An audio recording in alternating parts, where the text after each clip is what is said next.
بسم اللہ الرحمن الرحیم۔ جب بندہ اللہ تعالیٰ کو یاد کرتا ہے تو امتحان ہوتے ہیں کہ وہ کتنا ثابت قدم ہے۔ ثابت قدمی ایسی صلاحیت ہے کہ جس کے بعد مشکلیں آسان ہو جاتی ہے۔ وہ جان لیتا ہے کہ ہر مشکل ہمیں پہلے سے زیادہ مضبوط بنانے کے لیے ہے۔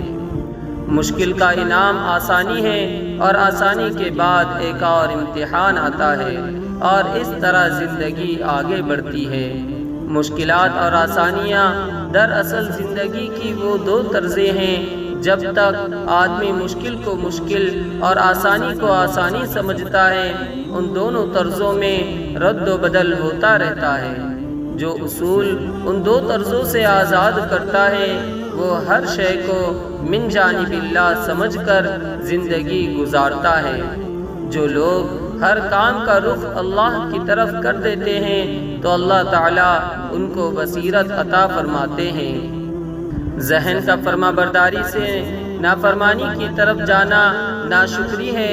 جس وقت ذہن نافرمانی کی طرف راغب ہو تو سمجھ جانا چاہیے کہ یہ نافرمانی کا پیٹرن ہے۔